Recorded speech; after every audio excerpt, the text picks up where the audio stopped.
Hello friends, welcome back to our channel. విశ్వ నిజ స్వరూపాన్ని అందరి ముందు బయటపెట్టి తిరుపతికి అమూల్యకి పెళ్లి జరిపించిన నర్మద. షాక్లో రామరాజు, వేదవతి. అసలు ఏం జరిగిందో తెలుసుకోవాలి అంటే ఈ వీడియోని ఎక్కడా స్కిప్ చేయకుండా చివరి వరకు చూడండి.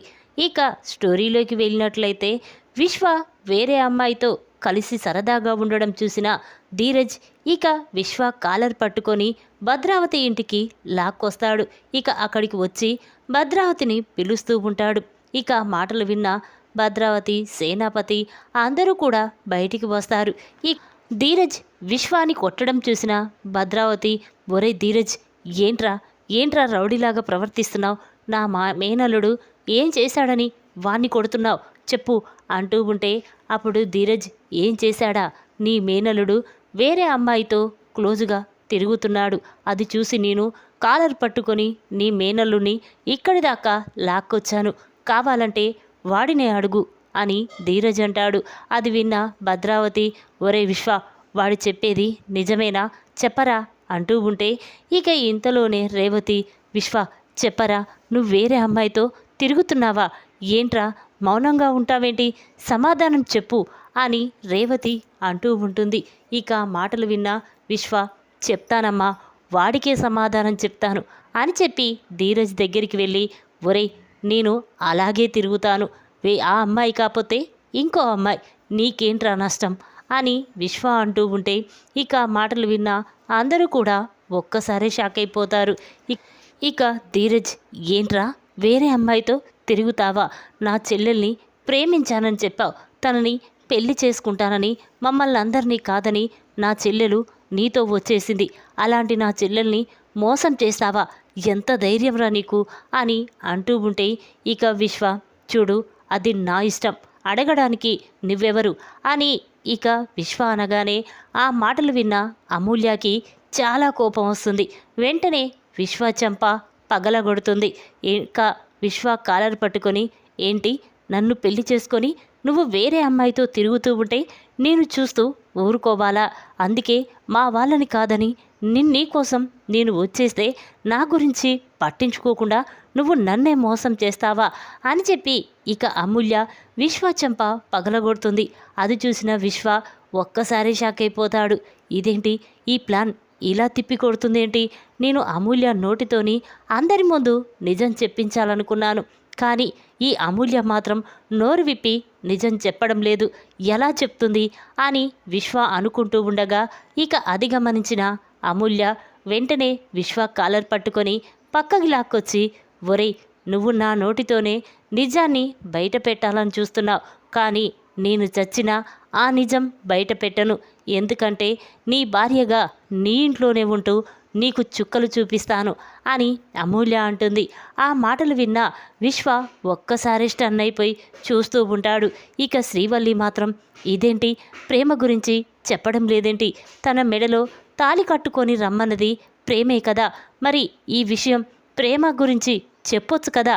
అలా అయితే ప్రేమ ఇక శాశ్వతంగా పుట్టింటికి వెళ్ళిపోతుంది, తనని అందరూ అసహించుకుంటారు అని శ్రీవల్లి అంటూ ఉంటే అప్పుడు విశ్వ, ఏయ్ అమూల్య, నిజం ఒప్పుకో, నీ మెడలో తాళి నేను కట్టలేదని చెప్పు, లేకపోతే మీ వాళ్ళ ముందే నిన్ను ఇంకా బాధ పెడతాను అనగానే అప్పుడు అమూల్య, ఒరేయ్, నువ్వు నన్ను బాధ పెట్టడం కాదురా, నేను నిన్ను బాధ పెడతాను. ఆ రోజు గుర్తుకు ఉందా ఒకసారి సాంబార్ విషయం?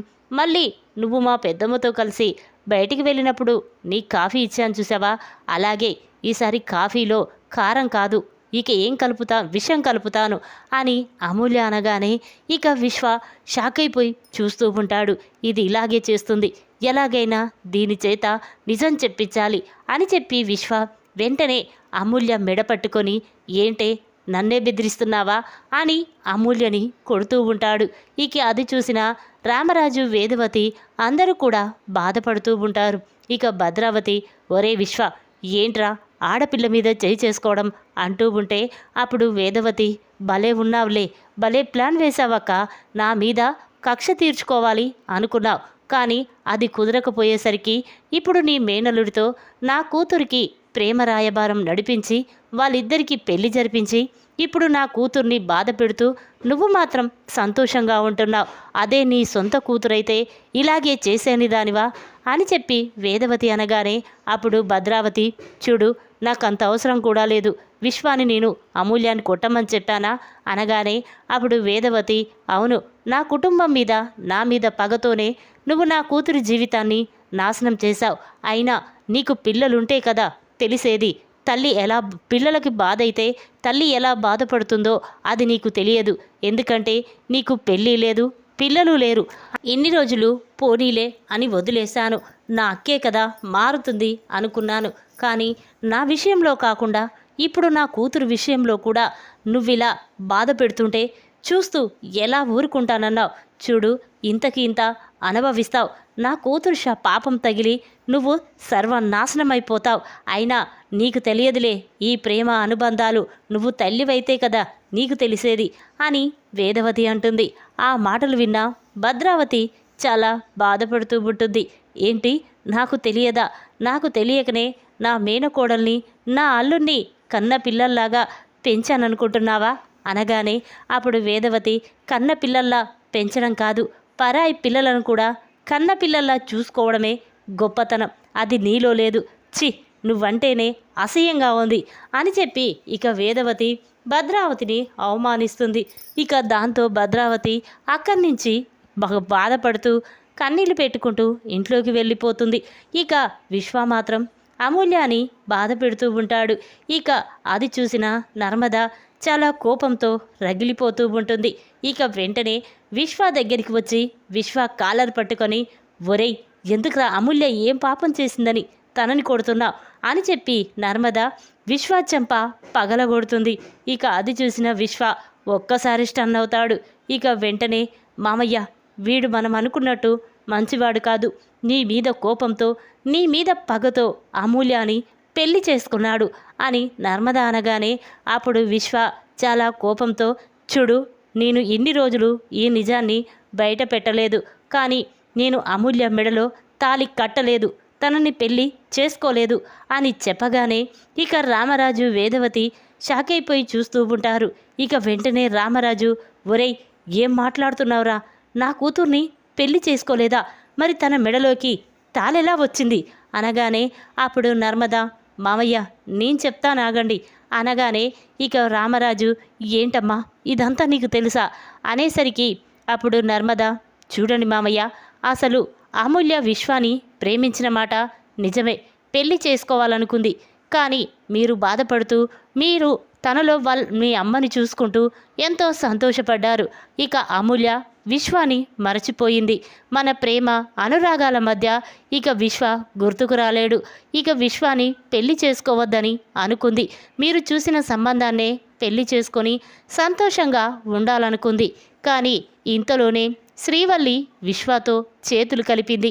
ఎలాగైనా అమూల్యాన్ని తీసుకొచ్చి నాకు అప్పగించు, నీకు కావలసినంత డబ్బు నేనిస్తానని విశ్వ చెప్పాడు. ఇక దాంతో శ్రీవల్లి బుద్ధి గడ్డి తిని ఇక అమూల్య విశ్వాని చేసుకోను అనడంతో విశ్వ కోపంతో రగిలిపోయాడు. ఇక ఆ రోజు పెళ్ళి, ఆ రోజు నైటు విశ్వ శ్రీవల్లికి ఫోన్ చేశాడు. ఇక ఎలాగైనా అమూల్యతో మాట్లాడాలి, ఒక్కసారి మాట్లాడించు, బయటికి తీసుకురా అని విశ్వ చెప్పాడు. ఇక దాంతో శ్రీవల్లి కాదనలేక అమూల్యాని బయటికి తీసుకొచ్చింది. ఇక అది చూసిన విశ్వ బలవంతంగా అమూల్యాని అక్కడి నుంచి తీసుకువెళ్ళాడు. ఇక తన గదిలో బంధించాడు. ఒక రోజు రాత్రంతా తన గదిలోనే ఉంచుకున్నాడు. ఇక తన మెడలో తాళి కట్టలేదు. ఇక ఎలాగైనా నీ కూతురు రోజంతా రాత్రి నాతో ఉంది, చెడిపోయిన దానిలాగా ఇక అమూల్యాని నిరూపించాలనుకున్నాడు. ఊళ్ళో అందరి ముందు నీ పరువు తలదించుకునేలా చెయ్యాలనుకున్నాడు. ఇక అమూల్యాన్ని తీసుకొని ఇక్కడికి వస్తూ ఉన్నాడు. ఇంతలోనే అమూల్య మీ గురించి ఆలోచించింది. ఎలాగో నా జీవితం నాశనం అయిపోయింది. ఇక ఊర్లో అందరి ముందు మా నాన్న తలదించుకొని బ్రతకకూడదు, నా వల్ల మా నాన్న అవమానపడకూడదు అని చెప్పి ఇక అమూల్య మీ గురించి, మన కుటుంబం గురించి ఆలోచించి తనంతట తానే తన చేతులతో తన మెడలో తాళి కట్టుకొని ఇక్కడికి వచ్చింది. ఆ విషయం విశ్వాకి తెలియలేదు. ఇక్కడికి వచ్చిన తర్వాత విశ్వ అమూల్య గురించి ఇక అందరి ముందు నిజాన్ని బయట పెట్టాలనుకున్నాడు. ఇక ఇంతలోనే అమూల్య తన మెడలో తాళి కట్టింది విశ్వానైనని, మేమిద్దరం ప్రేమించి పెళ్లి చేసుకున్నామని అమూల్య చెప్పడంతో ఇక విశ్వాకి కూడా అర్థం కాలేదు.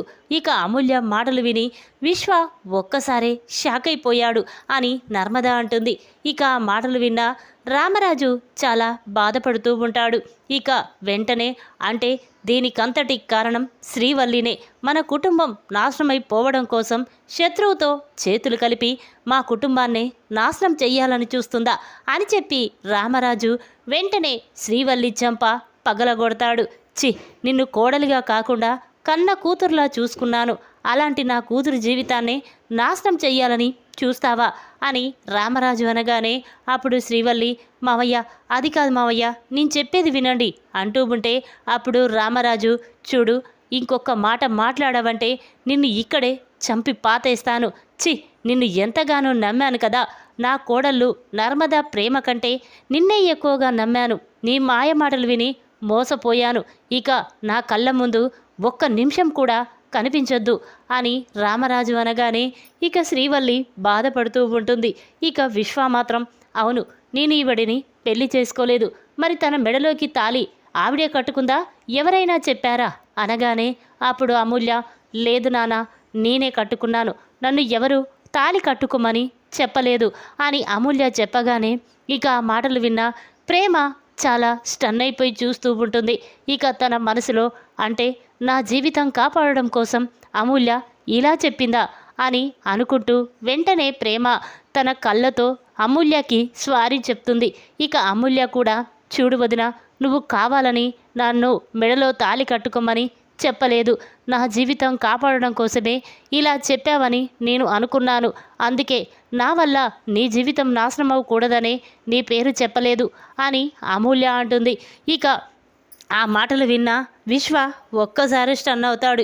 ఇక వెంటనే విశ్వ చెంప పగలగొడుతుంది. అప్పుడు రామరాజు, అమ్మ అమూల్య పదమ్మ ఇంటికి వెళ్దాం అనగానే ఇక నర్మద, మామయ్య నువ్వు అమూల్యాన్ని తీసుకొని ఇప్పుడు ఇంట్లోకి వెళ్తే నలుగురు నానా రకాలుగా మాట్లాడుకుంటారు.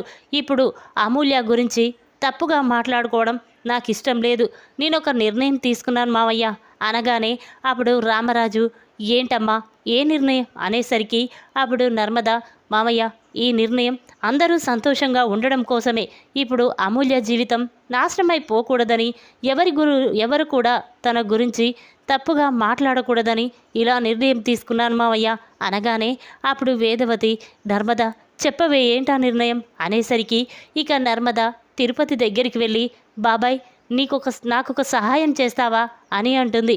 అప్పుడు తిరుపతి, ఏంటమ్మా ఏంటా సహాయం చెప్పు చేస్తాను అనగానే ఇక నర్మద, బాబాయ్ అమూల్య గురించి నీకు పూర్తిగా తెలుసు, విశ్వ ఎలాంటివాడో కూడా తెలుసు, అమూల్య జీవితం ఎలాగో వాడితో పెళ్లి కాలేదు, అమూల్య నాశనమైపోవడానికి వీల్లేదు, అందుకే నువ్వు అమూల్యాని పెళ్లి చేసుకోవాలి, తన మెడలో తాళి కట్టి ఆ విశ్వకి దిమ్మ తిరిగే షాక్ ఇవ్వాలి. ఇప్పుడు అమూల్యాని వేరే అబ్బాయికిచ్చి పెళ్లి జరిపించిన ఏదో ఒక రోజు విశ్వతో పెళ్లి జరిగిందని వాడు తెలుసుకొని అమూల్యాని ఇంకా బాధ పెడతాడు. అప్పుడు అమూల్య చాలా బాధపడుతుంది. బాబాయ్ అమూల్య గురించి నీకు తెలుసు కదా, అందుకే నువ్వు అమూల్యాని పెళ్లి చేసుకోవాలి, ఇదొక్క సహాయం చెయ్యి బాబాయ్ అని నర్మద అనగానే ఇక ఆ మాటలు విన్న తిరుపతి ఒక్కసారి షాక్ అయిపోతాడు. అమ్మ నర్మద, నేనేంటి అమూల్యాన్ని పెళ్లి చేసుకోవడం ఏంటి, ఏం మాట్లాడుతున్నావమ్మా నువ్వు, అసలు అమూల్యాన్ని పెళ్లి చేసుకోవడానికి నేను అర్హుణ్ణి కాదమ్మా అని తిరుపతి అనగానే అప్పుడు నర్మద, లేదు బాబాయ్ నీకంటే మంచివాళ్ళు అమూల్యకి దొరకరు, నేను చెప్పే మాట విను బాబాయ్ అనగానే ఇక తిరుపతి ఆలోచిస్తూ ఉంటాడు. ఇక వెంటనే రామరాజు తిరుపతి దగ్గరికి వచ్చి తన 2 చేతులెత్తి దండం పెడుతూ, ఒరేయ్ తిరుపతి ఈ బాబాకి సహాయం చెయ్యరా అనగానే ఇక తిరుపతి స్టన్ అయిపోయి చూస్తూ ఉంటాడు. ఇక వెంటనే, అదేంటి బాబా నువ్వు ఆర్డర్ వేయాలే కానీ ఇలా నన్ను బ్రతిమలాడకూడదు, ఇది నువ్విచ్చిన జీవితం బాబా, నువ్వు ఏది చేయమంటే అదే చేస్తాను, అమూల్య మెడలో కాదు అడుక్కునే అమ్మాయి మెడలో తాళి కట్టమన్నా నేను కళ్ళు మూసుకొని తాళి కడతాను, ఎందుకంటే నువ్వంటే నాకు ప్రాణం బావా, నీ మాట అంటే వేదం అని తిరుపతి అంటాడు. ఇక మాటలు విన్న రామరాజు చాలా సంతోషపడుతూ ఉంటాడు. ఇక వెంటనే తిరుపతి రామరాజుని హగ్ చేసుకొని బాధపడుతూ ఉంటాడు. ఇక వెంటనే అమూల్య వేదవతి ఇంట్లోకి వెళ్ళి ఇక ఒక పసుపు కొమ్ము కట్టుకొని బయటికి తీసుకువస్తుంది.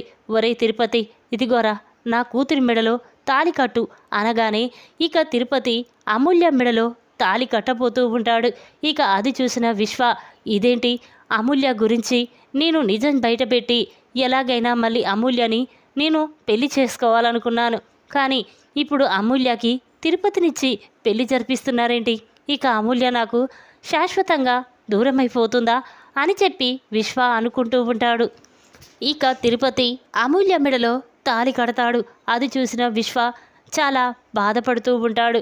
ఇక నర్మద, ఒరే విశ్వ, నువ్వు అమూల్య జీవితాన్ని నాశనం చెయ్యాలని చూశావు, కానీ నిజాన్ని నిరూపించి నేను అమూల్య జీవితాన్ని సంతోషంగా ఉండేలా చేశాను. ఇక అమూల్యకి ఎప్పుడు బాధనే రాదు అని చెప్పి ఇక అందరూ కూడా అమూల్యాన్ని తీసుకొని అక్కడి నుంచి వెళ్ళిపోతూ ఉంటారు. ఇక అది చూసిన విశ్వ చాలా బాధపడుతూ ఉంటాడు.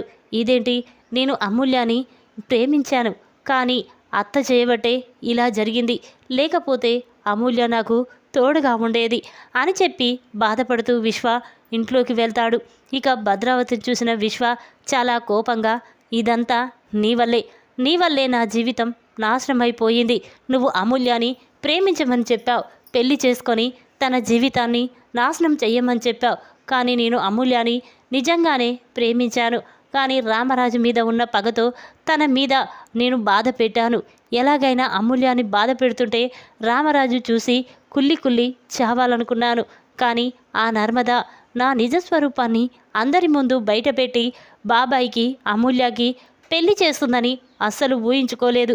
ఇదంతా నీ వల్లే, పగలు ప్రతీకారాలంటూ నా జీవితాన్ని నువ్వే నాశనం చేశావు అని చెప్పి విశ్వ భద్రావతిని తిట్టి అక్కడి నుంచి వెళ్ళిపోతాడు.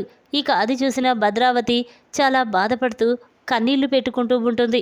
ఇదేంటి, వేదవతేమో అలా అంటుంది, ఇప్పుడు విశ్వ ఇలా మాట్లాడుతున్నాడు అంటే వీళ్ళకి నా వల్లే వీళ్ళ జీవితం నాశనమైపోయిందా అని చెప్పి ఇక భద్రావతి బాధపడుతూ ఉండగా అప్పుడు సేనాపతి భద్రావతి దగ్గరికి వచ్చి, ఏంటక్క ఎందుకు బాధపడుతున్నావు అనగానే అప్పుడు భద్రావతి బాధపడకుండా, ఎలా ఉండమంటావురా, ఆ వేదవతి ఇప్పుడు విశ్వ వీళ్ళిద్దరు ఎలా మాట్లాడారో చూసావు కదా, వీళ్ళ మాటలు వింటుంటే నాకు బ్రతకాలని కూడా అనిపించడం లేదురా అని భద్రావతి అంటుంది. అప్పుడు సేనాపతి, అక్క వాడేదో చిన్నపిల్లగాడు, వదిలేయక్క అనగానే ఇక భద్రావతి సైలెంట్గా ఉంటుంది. ఇక రేవతి మాత్రం, నీ వల్లే నా కొడుకు కూతురు జీవితం నాశనమైపోయేలా ఉన్నాయి, మీరిద్దరూ పగలు ప్రతీకాలారంటూ రోజు కొట్టుకు చావండి, మిమ్మల్ని చూస్తుంటేనే నాకు అసహ్యంగా ఉంది అని చెప్పి ఇక రేవతి భద్రావతి విశ్వ మీద, భద్రావతి సేనాపతి మీద చాలా కోపంతో రగిలిపోతూ అసహించుకొని అక్కడి నుంచి వెళ్ళిపోతుంది. ఈ విధంగా అందరి ముందు విశ్వ నిజస్వరూపాన్ని బయటపెట్టి ఈ తిరుపతికి అమూల్యకి పెళ్లి జరిపించిన నర్మద. షాక్లో భద్రావతి విశ్వ. ఈ వీడియో కనుక మీకు నచ్చినట్టయితే లైక్ చేయండి. మరిన్ని వీడియోల కోసం మా ఛానల్ని తప్పకుండా సబ్స్క్రైబ్ చేసుకోండి. Thanks for watching.